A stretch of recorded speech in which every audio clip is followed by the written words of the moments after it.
Should former Palestinian student Mahmoud Khalil be deported? You cannot deport an immigrant simply because you dislike his speech. These are not spontaneous, student-led, peaceful protests. A massive federal lawsuit named the group that Khalil was a spokesperson for as straight-up collaborators with Hamas. This person is a threat to national security. Mahmoud Khalil has not been charged with any crime whatsoever. Don't let people divert you, Dr. Phil, from the facts of this case.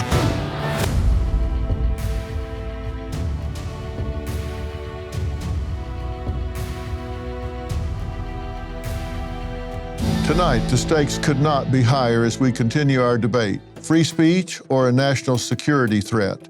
Should former Palestinian student at Columbia University, Mahmoud Khalil, be deported? Here's what happened yesterday.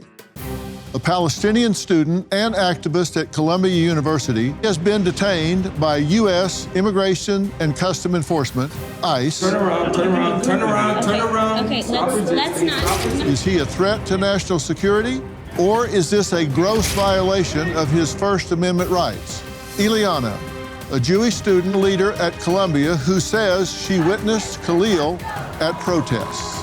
You think they're being disingenuous, that it's not at all about what they say it's about. They say they're Columbia University apartheid divest, which means just taking Columbia endowment money out of investments in Israel, but that's actually not what they are at all.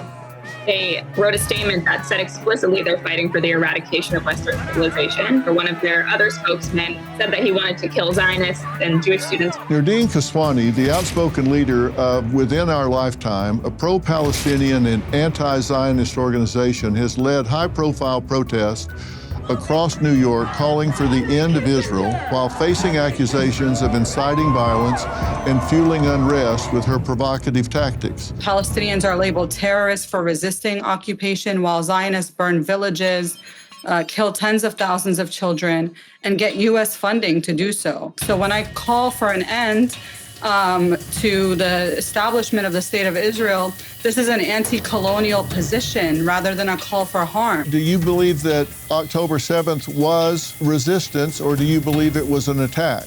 You've used your platform to spread debunked claims like beheaded Israeli babies, infants burned alive in their cribs. These falsehoods remain on your website, even after being disproved. But when there's actual Nardine, it hasn't been disproved. I have seen the footage myself. I have been in the kibbutz. You will not condemn October 7th. You will not say October 7th was an atrocity. We continue our conversation from last night with voices from both sides of the debate.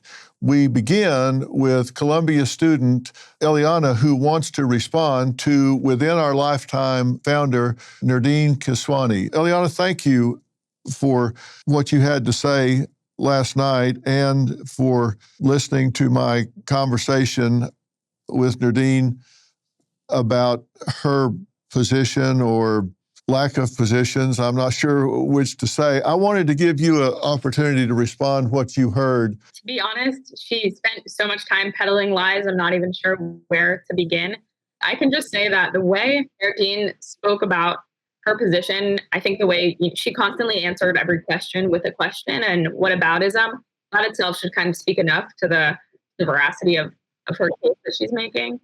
And it's her organization that she's in charge of Within Our Lifetime that has assaulted my friends and me on school property and outside of school property at Columbia. They have screamed at us to go back to Poland. Nardine herself has said she doesn't think any Zionists should be in New York City, so that means I shouldn't be allowed to exist, or neither should the majority of Jews be allowed to exist either. And yeah, most of what she said were just complete misunderstandings of history or just straight up lies about the conflict. So I could respond to any points, and I'm not even sure the best place to be what that would be. I confronted her with the facts. She didn't seem to know much about details until it was convenient for her to talk about details. She says Israel is an apartheid state until I give her a list of 10 facts that prove it's anything but an apartheid state. And I just don't think anybody's really confronted her with facts before and made her listen to it. And I don't think she liked that very much at all.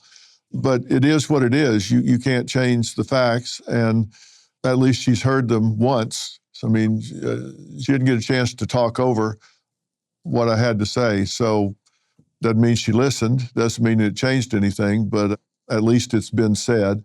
And she can't say she didn't have an opportunity to say what she had to say. There's just absolutely no basis in fact for her positions. And she refuses to condemn October 7th, and she refuses to condemn Hamas.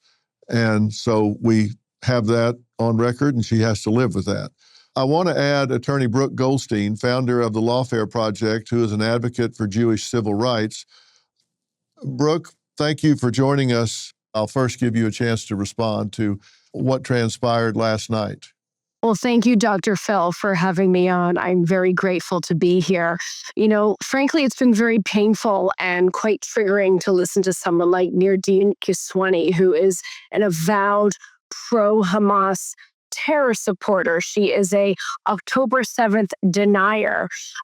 She espouses a type of hatred that has led to violence across this country. And then she uses the so-called Israeli-Palestinian conflict as some sort of affirmative defense for her pro-terror, pro-Hamas support. I actually found it a little bit laughable. She calls Hamas a political party. Hamas is a foreign designated terrorist group that's responsible for the slaughter of innocent civilians.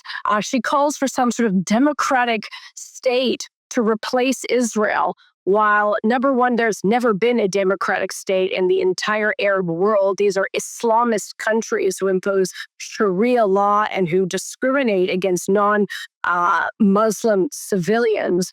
And then at the same breath, she calls for the elimination of the Jewish state, which is a genocidal claim, and complains that the Palestinians are subjected to genocide, which you so accurately refuted. She claims that Israel denies medical care to Palestinian Arabs when Yahya Sinwar, the mastermind of October the 7th, the only reason why he was alive to carry out the October 7th attack is because he received life saving medical attention in an Israeli prison. Right now, by the way, breaking news, there are hundreds of Gazans who are protesting Hamas on the streets of Gaza, saying, Hamas, get out. You do not represent us.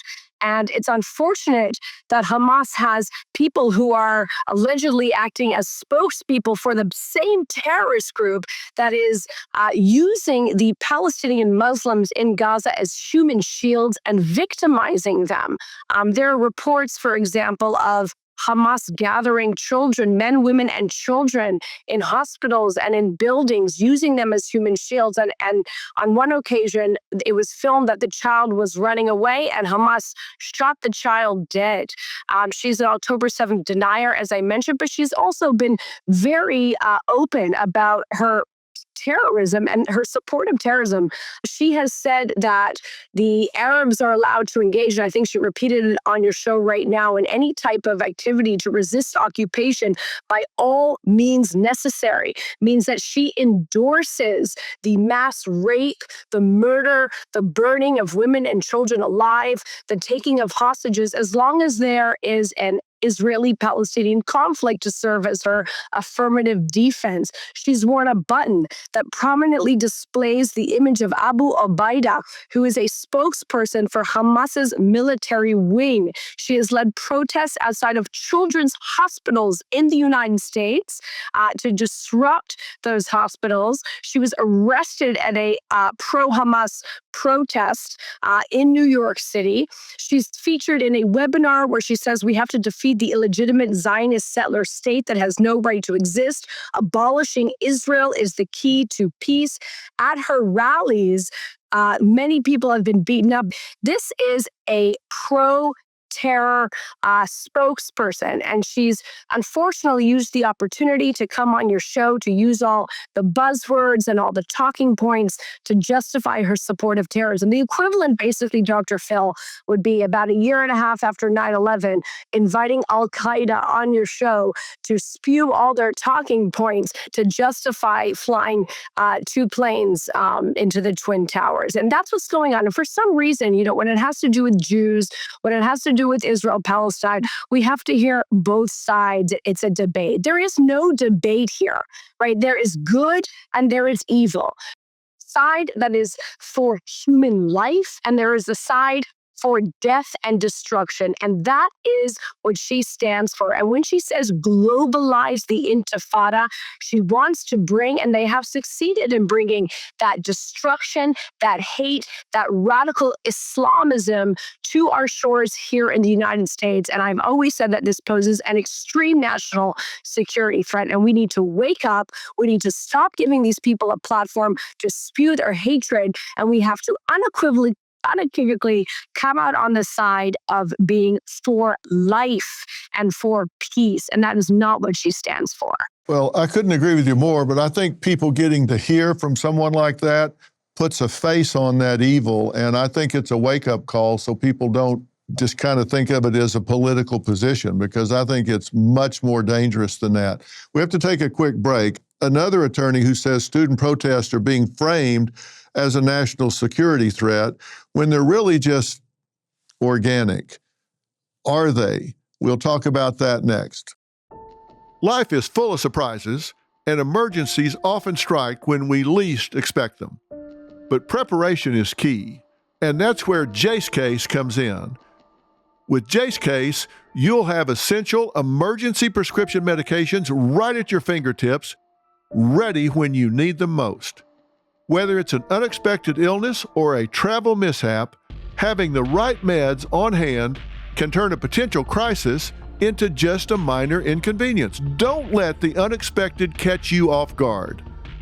Jace Case gives you peace of mind so you can tackle life surprises with confidence. Be ready. Take charge today. Head over to jace.com. That's JASE.com. And when you check out, use the code PHIL, spelled PHIL, to get a discount on your order and to have the right meds on hand the moment you need them. The IRS is the largest collection agency, with April 15th fast approaching. It's more aggressive than ever. If you owe back taxes or have unfiled returns, waiting's not an option. The smart move is to get ahead of this. Listen, never contact the IRS alone. Let the experts at Tax Network USA handle it for you. Tax Network USA has a preferred direct line to the IRS. Now, whether you owe $10,000 or $10 million, Tax Network USA's attorneys and negotiators have already resolved over $1 billion in tax debt.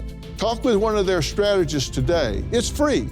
Call 1-800-958-1000 or visit tnusa.com/Dr. Phil. That's tnusa.com/Dr. Phil. April 15th is just around the corner. Act now. Under the Immigration and Nationality Act, the Secretary of State has the right to revoke a green card or a visa for individuals who serve or are adversarial to the foreign policy and national security interests of the United States of America. And Mahmoud Khalil was an individual who was given the privilege of coming to this country to study at one of our nation's finest universities and colleges. And he took advantage of that opportunity, of that privilege, by siding with terrorists. We have a zero-tolerance policy for siding with terrorists, period. America's largest Muslim civil rights group, the Council on American Islamic Relations, known as CAIR, is condemning Colombia for caving to what they call the Trump administration's Israel First agenda. Edward Ahmad Mitchell is the National Deputy Director of CAIR, who says they are also leading the fight to free detained activist Mahmoud Khalil. You say that these protests, these demonstrations, are just organic protest coming out of consciousness by students. Fair statement? First thing I want to note is that we are not representing Mahmoud Khalil in his immigration case. We represent him in a separate case involving Columbia University, which I'm happy to discuss as we get further into the program. In terms of the protests themselves, absolutely. As we all know, the October 7th attack happened back in 2023. And in response, the Israeli government said they were going to punish everyone in Gaza. They were going to cut off all food, fuel, water, electricity, because they were fighting, quote, human animals. That's what the Israeli defense minister said. And then they carried out that threat. And young people in America, because of social media, we're able to every day see footage of young Palestinian kids and mothers being blown to pieces. And those protests were organic. They were led by the students.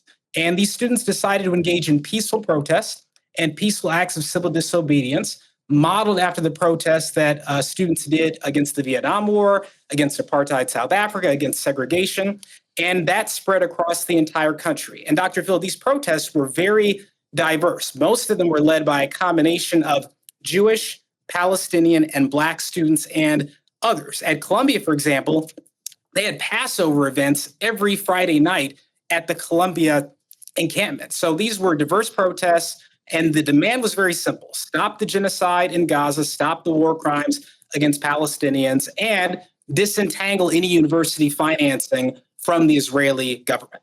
Now, Dr. Phil, were there some protesters who said crazy things? Yes. Were there some incidents of vandalism? Yes. No question about that. But ACLED, which is an organization that studies conflict and monitors around the world, said 97% of the protests that occurred were peaceful. And that's a really important fact. We always hone in on the vandalism that occurs and the behavior that's bad that occurs. The overwhelming majority of these protests were peaceful and were diverse and were focused on stopping the genocide in Gaza. Well, you say the genocide in Gaza, and I really have to challenge the presumption in the predicate of your statement. To say that there's genocide going on in Gaza is something that you say as though it's a fact, and I know that there's been a big PR war on both sides of this, but I have to take exception to that statement. I don't think I've ever seen any combatants in a conflict that went to more effort to not have civilian casualties than I've seen Israel go to in this conflict. I don't think I've ever seen somebody drop tens of thousands of leaflets over what's going to be a targeted area. I don't think I've ever seen them providing food and water and supplies to an enemy that they're having to deal with. And I don't know what they could do when Hamas does what they did, which was an absolute attack on primarily civilians, and then go back and hide among the people, the civilians, where they have weapons stores under hospitals and schools and things like that. I don't know what Israel is supposed to do when that takes place.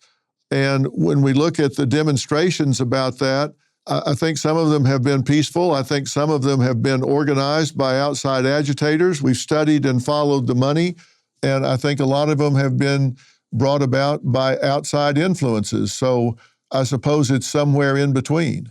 They're not just all organic. That's just simply not the truth. If you're a business owner, listen up now. You will not want to miss this. Outdated systems are costing you time, money, and opportunity.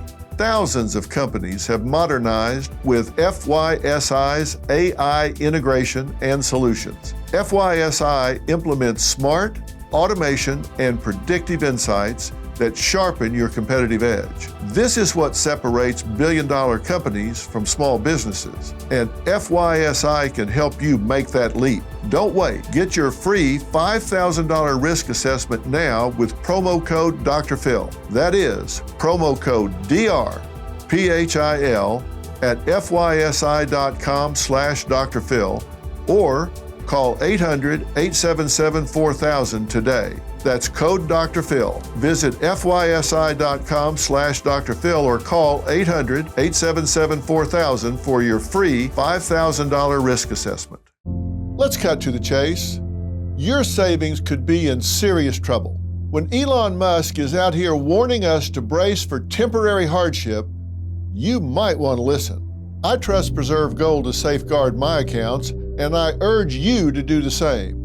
They're the only precious metals company I recommend. Are you going to sit back and hope for the best or take control of your financial future? Text Dr. Phil to 50505 to get your free precious metals guide from Preserve Gold. With gold prices recently breaking records and analysts predicting this trend to continue through 2025, you cannot afford to wait. As a bonus, you can get up to $15,000 with a qualified purchase from Preserve Gold. So don't wait. Text Dr. Phil to 50505.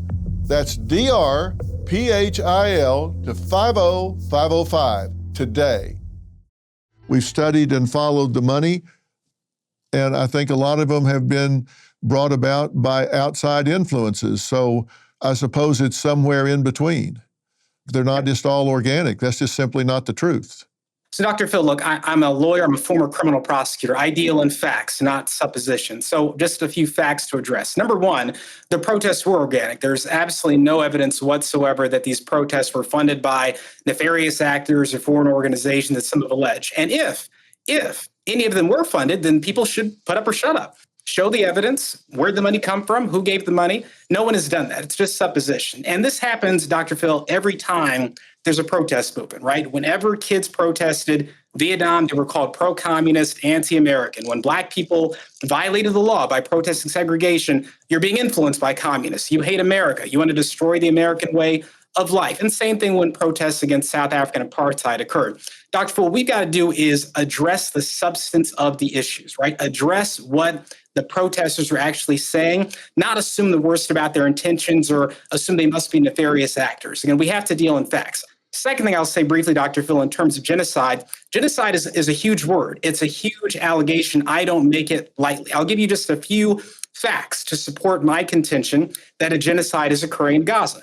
First and foremost, the International Court of Justice, which is the premier institution that addresses human rights violations around the world, has said that the allegations leveled against the Israeli government do meet the definition of genocide. Now, that case is still unfolding and going on, but they've acknowledged that. Numerous human rights groups have said that what's happening at the very least is ethnic cleansing. That includes Israeli human rights groups, not just Amnesty International, Human Rights Watch, but Israeli human rights groups. But beyond that, Dr. Phil, I just want you to consider what Israeli leaders have themselves said.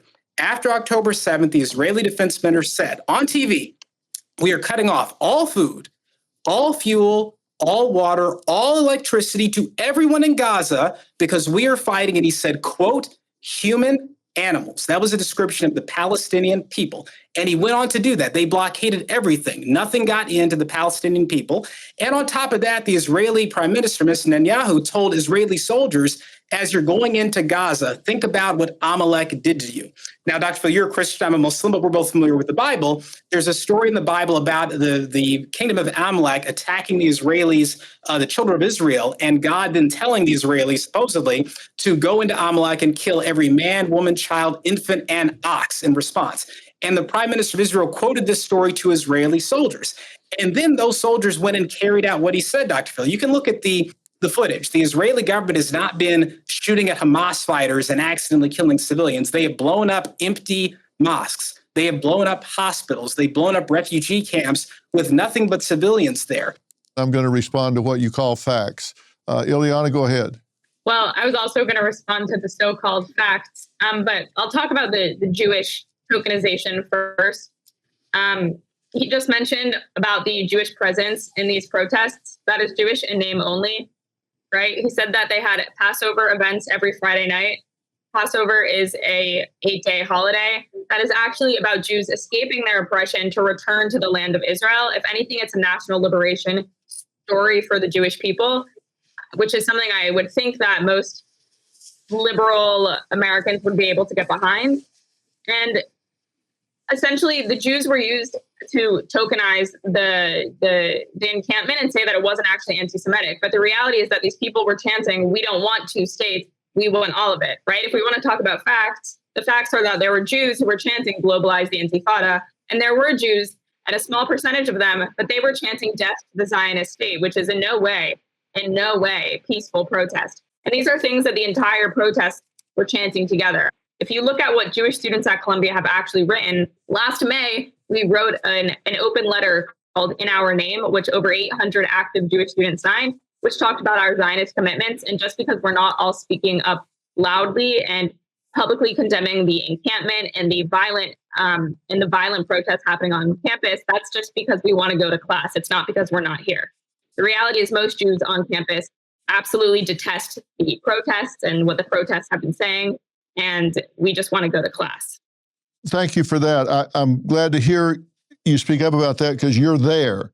You're living it and dealing with it every day and trying to get to class. And these are not just peaceful protests, but there is intimidation taking place, and there has been violence within a lot of these. I've been on campuses and I've talked to some of these demonstrators, and they're very clear about what their goal and intent is, and it's anything but peaceful. Now, that doesn't mean that there aren't others there that are peaceful protesters. I 100% agree with that. I'm not trying to color the whole group with those that I've talked to. We have to take a quick break, and then I want to come back and respond to some of the comments that Edward had to make. We'll be right back. Edward, you made a very eloquent speech about whether or not this was genocidal and cited some authority that it's been labeled as genocidal. And you're quite right. There has been control of some of what has gone into Gaza or not in terms of food and water. There have been things said about going after an enemy and that is hiding among the populace. And you are right. They have controlled the sea because they've been trying to bring weapons in by sea. There has been control of some of the supplies that have gone in there because they've been stolen by Hamas and not gotten to the Palestinian people. There have been bombs that have killed many Palestinians, including Palestinian women and children, and that happens in war. It particularly happens when the invaders go back and hide among the civilian populace. And if you deal with facts, you can't deny that that's taking place. You know, sometimes a non-credible denial is worse than an admission. Do you deny that that takes place? A few things I would say, Dr. Phil. Number one, Gaza absolutely is densely packed. There absolutely are Hamas militants and other Palestinian militants who are all over Gaza. But the facts are this, that most of those individuals are hiding in tunnels under the ground, safe from Israeli bombing above ground. Number two, the Israeli government is, again, deliberately, intentionally targeting civilians and civilian infrastructure. They're not accidentally killing civilians while trying to kill Hamas militants. And the proof of that is their attacks on hospitals, on refugee camps, on mosques, on even churches in the middle of service where there was no fighting happening at the time. And again, the Israeli military has openly admitted what they're doing.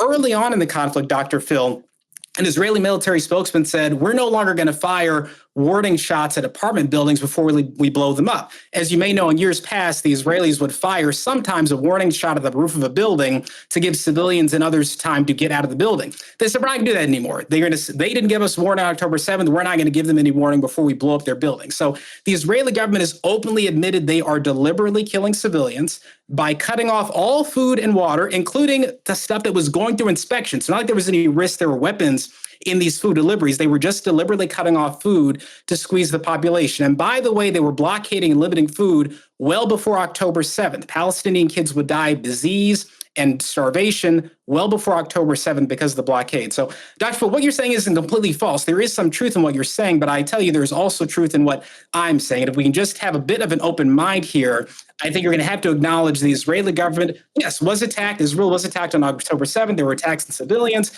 No question about that. But it is also true the Israeli government is attacking civilians in Gaza en masse in a genocidal way. Two things can be true at the same time. Yeah, I think you're way overstating what you're saying. Coming up, a new lawsuit connects anti-Israeli campus movements to providing material support to Hamas. What you need to know.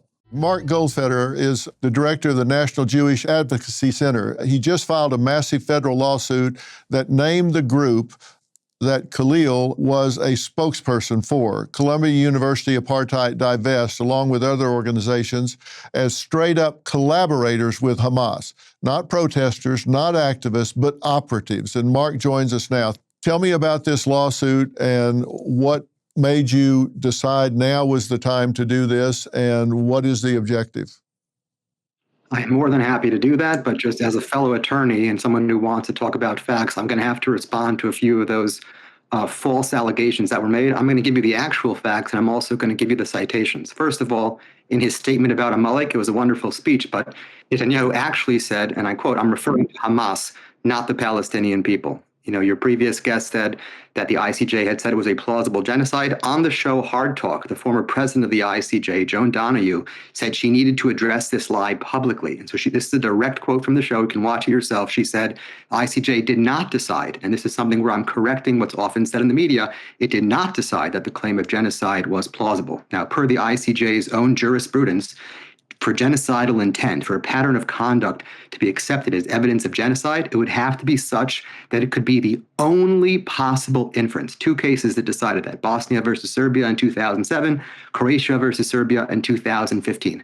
To even claim that the only inference, the only possible inference here is genocide, you'd have to do exactly what the other side is doing, which is ignore the fact that a terror group, Hamas, is literally holding hostages and committing war crimes daily, despite Israel's repeated assertions that if they would only surrender, the war would stop. And finally, again, our previous guest talked a lot about blockades and sieges.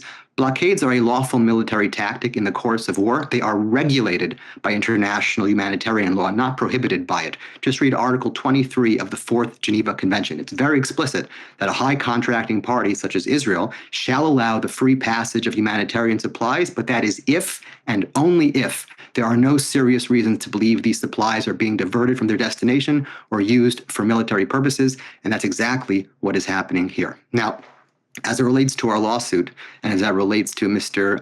Khalil's deportation, their move from the country here is not only legally justified, to not do so would be to ignore numerous laws. This case should not set the bar for future deportations because the list of his actions, not speech, any number of which would independently justify the deportation of a non-citizen under well-established immigration law, is so extensive that the only risk here is creating an artificially high standard for future deportations. He leads the Columbia University Apartheid Divest, CUAD, which is the primary pro-Hamas group fronting for the now suspended Students for Justice in Palestine. There is a world of distance and a legal chasm between being pro-Palestinian and being pro-Hamas. And there's a difference between being pro-Hamas and providing material support to a foreign terrorist organization. SJP and its affiliates like CUAD have already been credibly accused in federal court of providing material support to Hamas. And I'm talking about Khalil and his group, but the same is true for the other defendants, which include another one of your previous guests, Nardine Kiswani, and Within Our Lifetime. Within Our Lifetime was originally SJP New York. They changed their name. They're essentially the grown-up version of SJP. I'll give you some examples. On October 7th, for example, amid the worst terrorist attack in Israel's history, then Hamas leader Ismail Haniyeh called for the resistance abroad to join this battle any way they can and to be partners in creating this great victory. And these groups responded to Hamas's call for mass mobilization. They disseminated a manifesto and a plan of attack created by their parent organizations. In this toolkit, they identified themselves as part of a unity intifada governed by Hamas's, quote, unified command of terrorist operations in Gaza. And they said they're doing this to achieve liberation and that all resistance is legitimate, all of it is necessary, including armed struggle. And under Khalil's leadership, CUAD has become one of the most effective propaganda arms for Palestinian terrorism. They even received explicit thanks from a virtual guest speaker from PFLP, a Hamas-allied Palestinian terrorist organization, on behalf of their friends and brothers in Hamas during a Resistance 101 event that was hosted at Columbia by CUAD and Within Our Lifetime. You know, at the Columbia encampment that Khalil organized and spoke for, his followers famously shouted, "We are all Hamas," and identified the Jews on Columbia's campus as Al-Qassam, that's Hamas's military wing's next target. The assistance that Khalil and his allies have provided to Hamas through their propaganda work is material, it is critical, it is systematic, and it's of significant monetary value. But beyond propaganda, CUAD also engaged in threatening illegal conduct, not speech, in furtherance of this resistance. Don't let people divert you, Dr. Phil, from the facts of this case in these idealized versions of speech. Through his leadership in CUAD, he coordinated hostile takeovers that obstructed campus operations and foreseeably resulted in all kinds of illegal activity, including, but not limited to, trespass, assault, vandalism, robbery, destruction of property, arson, criminal possession of weapons, burglary, false imprisonment, and intimidation. Dozens of his followers were arrested for committing crimes. In October, his group doubled down on the notion that Jews should be murdered, even if they used the code word Zionist. And again, responding to them, Nardine Kiswani said yesterday, sorry, anti-Semites don't get to define anti-Semitism, and she doesn't get to define the word Zionism. For the vast majority of Jewish people across time and space, Zionism is and always has been an important part of their Jewish identity. And just responding to her ignorance, I think she should take a look in the Quran itself, which is quite clear about the long history of Jews in Israel and in Jerusalem. Just a couple of weeks ago, Khalil led CUAD to take over a Milstein library at Barnard College, again, chanting slogans, praising Hamas, mocking the administration that was trying to clear them from the area, blocking students en route to study. They were handing out propaganda booklets literally created by the Hamas media office. There's no subtlety here. CUAD and its leaders are part of the public relations arm of Hamas, and they're aiding and abetting terror. Well, we have some of those pamphlets that were distributed at a protest outside Barnard Library where Mahmoud Khalil allegedly helped lead the demonstration against the recent expulsion of Barnard student activists. The materials were labeled as coming from the Hamas media office. That's just how they were labeled. This event was held 3 days before his detainment. And Mahmoud Khalil denies knowing anything about these pamphlets being passed out at the protest. Nonetheless, this is what was being distributed outside the library. We have to take a quick break. Coming up, why Brooke says Khalil is trying to justify his actions by misinterpreting the First Amendment. We'll talk about that when we come back. You're going to be under arrest. So turn around. Okay, let's not. Okay, he's not resisting. He's giving me his phone, okay? He's not, I understand. He's not resisting. Put your arm around. There's no use for this. Don't worry about it. You're going to have to come with us. Don't worry. I'm putting with you. Don't worry. No one's resisting. No one's getting worked up. You guys really don't need to be doing all of that. It's fine. It's fine. حبيبي كيف بدي اتصل فيك؟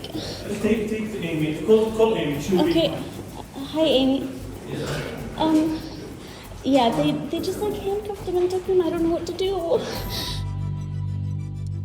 Ben Shapiro is a good friend of mine, and I'm paraphrasing, but I think he said it pretty well. He said, if Hamas laid down their weapons, we might have a two-state arrangement. If Israel laid down their weapons, we would have a second Holocaust. He felt very strongly about that. And tonight, we're tackling the question that the whole country is eager to have answered.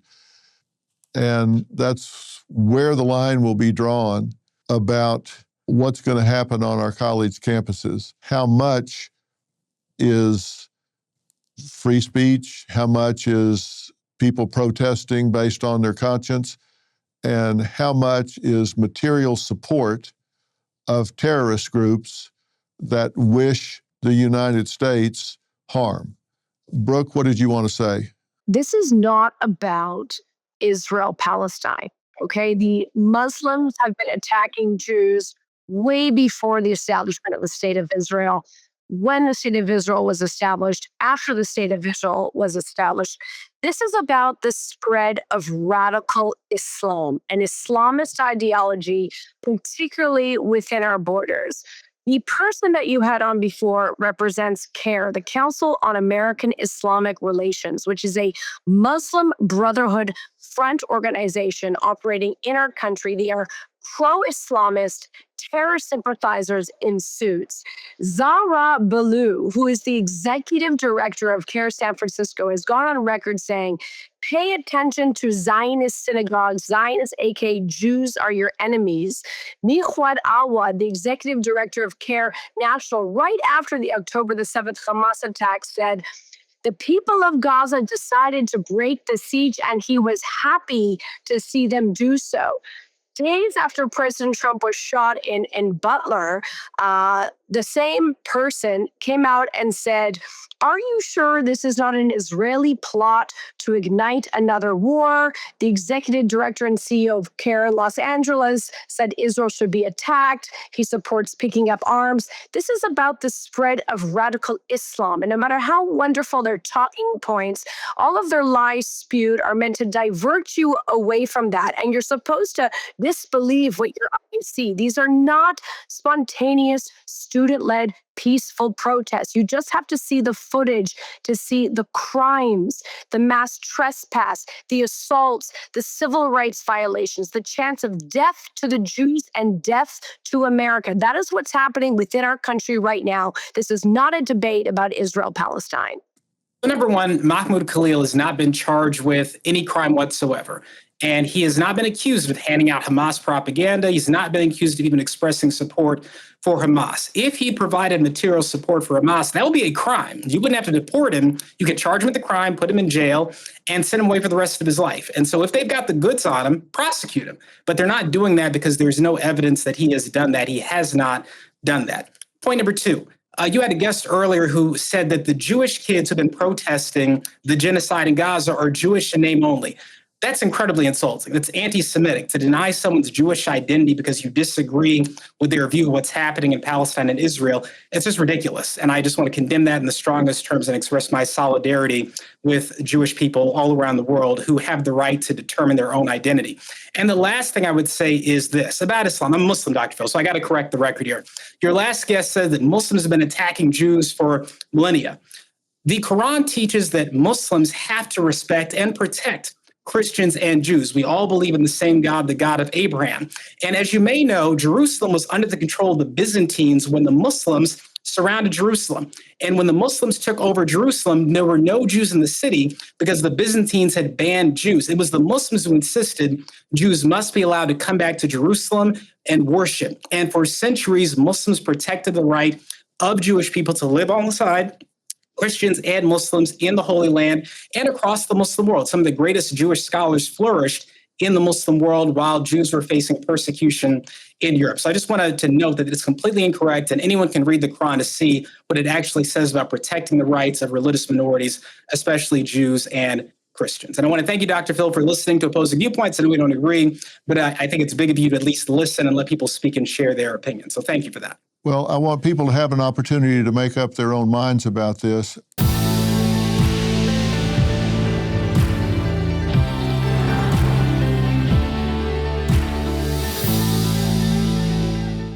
Let me ask just straight up, is it a prerequisite, a standard for deportation to be charged with or convicted of a crime? That is not required to meet the standard for deportation, as I understand it. Is that correct? There are numerous ways you could be deported. Committing a crime is one. Another is lying on your applications.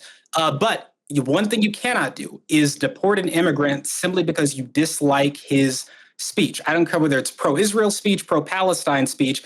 That alone cannot be the basis to kick someone out of the country who is a lawful permanent resident. And that's what the administration is trying to do. And that's not going to work. You can deport them for committing crimes, for violating other laws and regulations. And again, Mahmoud Khalil has not done that. If they think he has, show the evidence, and that's what a judge will decide. But Mark, if it's interfering with foreign policy or they are supporting a terror group, then that can certainly meet the standard. Would you agree? Of course. It is, first of all, it is black letter law that misrepresentations in this context are not protected speech. So this entire First Amendment allegation is a red herring.